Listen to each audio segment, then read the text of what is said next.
আজকের এই বিশেষ বৈজ্ঞানিক বিশ্লেষণে স্বাগত। আজ আমরা কথা বলবো একদম আমাদের দৈনন্দিন জীবনের সাথে জড়িয়ে থাকা একটা বিষয় নিয়ে।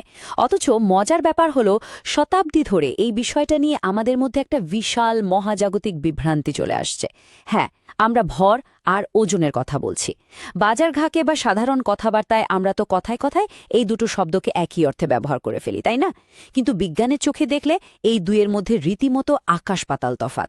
চলুন আজকের এই বিশ্লেষণে আমরা একটু গভীরে যাই আর আমাদের চিরচেনা এই ভুল ধারণার পেছনের আসল বিজ্ঞানটাকে উন্মোচন করি। কখনো কি মনে এমন প্রশ্ন জেগেছে যে যখন বলা হয় কারো ওজন ৭০ কিলোগ্রাম, তখন বিজ্ঞানের ভাষায় কথাটা কি আসলেই সঠিক? সত্যি বলতে কি, আমাদের এই প্রতিদিনের সাধারণ বাক্যটা শতাব্দীর পুরনো একটা মস্ত বড় বাণিজ্যিক ভুল ধারণার ওপর দাঁড়িয়ে আছে। দৈনন্দিন জীবনে আমরা যেটাকে খুব অনায়াসে ওজন বলে ধরে নিই, পদার্থবিজ্ঞানের কড়াকড়ি নিয়মে তা মোটে ওজন নয়। এটা স্রেফ আমাদের ভাষা আর অভ্যাসের সাথে মিশে যাওয়া একটা ভুল বোঝাবুঝি। চলুন দেখি এর পেছনের আসল কাহিনীটা আসলে কি। শুরু করছি আমাদের প্রথম অধ্যায়, ভর এবং ওজনের প্রকৃত স্বরূপ, মৌলিক রাশি বনাম লব্ধ রাশি। এই বিভ্রান্তিটা দূর করতে হলে আমাদের একদম গোড়ায় ফিরে যেতে হবে। পার্থক্যটা আসলে জলের মতো পরিষ্কার। ভর বা ম্যাস মূলত নির্দেশ করে একটা বস্তুর ভেতরে ঠিক কী পরিমাণ পদার্থ বা ম্যাটার রয়েছে। এটা পুরোপুরি একটা মৌলিক স্কেলার রাশি।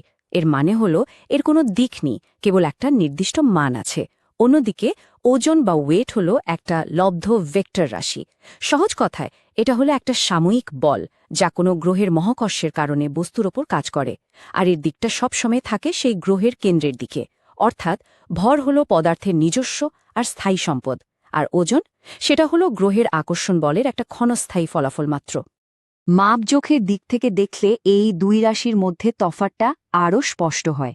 ভরের আন্তর্জাতিক একক হল কিলোগ্রাম, যা আমরা সাধারণ দাড়িপাল্লা বা বিম ব্যালেন্স দিয়ে মাপি।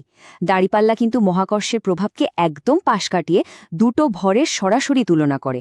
কিন্তু ওজনের একক হল নিউটন, হ্যাঁ নিউটন, আর এটা মাপা হয় স্প্রিং নিক্তি বা স্প্রিং স্কেল দিয়ে। স্প্রিং নিক্তি সরাসরি মাপে মহাকর্ষ বল একটা বস্তুকে ঠিক কত জোরে নিচের দিকে কানছে। তো এখানকার সবচেয়ে বড় টেকওয়ে হলো এই বিখ্যাত সমীকরণটি W=mg। এখানে W হলো ওজন, m হলো ভর, আর g হলো অভিকর্ষজ ত্বরণ। যেহেতু একটা বস্তুর ভর বা m সবসময় স্থির থাকে, তাই ওজনের মান বা W এর যে কোনো পরিবর্তন পুরোপুরি নির্ভর করে ওই g এর ওপর।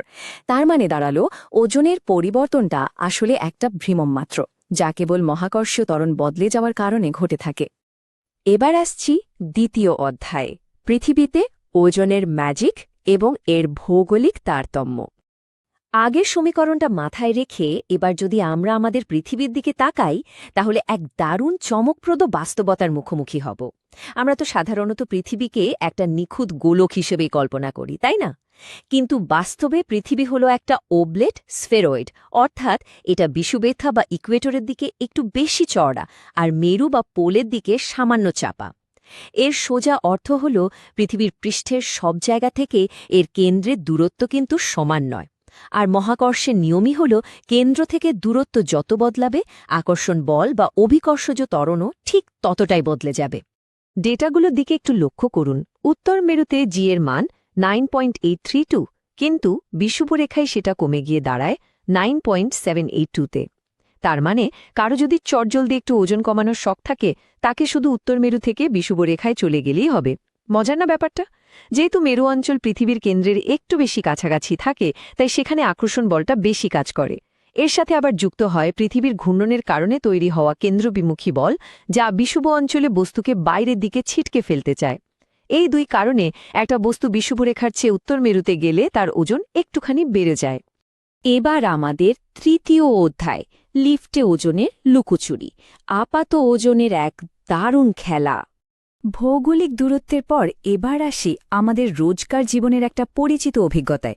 লিফটে ওঠার সময় হঠাৎ করে পেটের ভেতর কেমন একটা অদ্ভুত অনুভূতি হয় না? কখনো নিজেকে ভারী লাগে, আবার কখনো হালকা। লিফটের ভেতরের এই ফিজিক্সটা কিন্তু বেশ ইন্টারেস্টিং। লিফট যখন স্থির থাকে বা সমান বেগে চলে, তখন মেঝে থেকে আমরা যে রিঅ্যাকশন ফোর্স পাই সেটা আমাদের আসল ওজনের সমান হয়। কিন্তু লিফট যখন স্পিড বাড়িয়ে ওপরের দিকে ওঠে, তখন মেঝে আমাদের শরীরকে ওপরের দিকে আরও জোরে ধাক্কা দেয়, আর তখনই নিজেকে ভারী মনে হয়। আবার লিফট যখন নিচে নামতে শুরু করে তখন মনে হয় মেঝেটা পায়ের নিচ থেকে সরে যাচ্ছে, ফলে নিজেকে হালকা লাগে। আচ্ছা ভাবুন তো, যদি হঠাৎ লিফটের তার ছিঁড়ে যায়, তখন লিফট আর ভেতরের বস্তু একই সাথে নিচে পড়তে থাকবে। একেই বলে মুক্ত পতন বা ফ্রি ফল। আর ঠিক ওই মুহূর্তেই আমাদের আপাত ওজন হয়ে যাবে একেবারে শূন্য।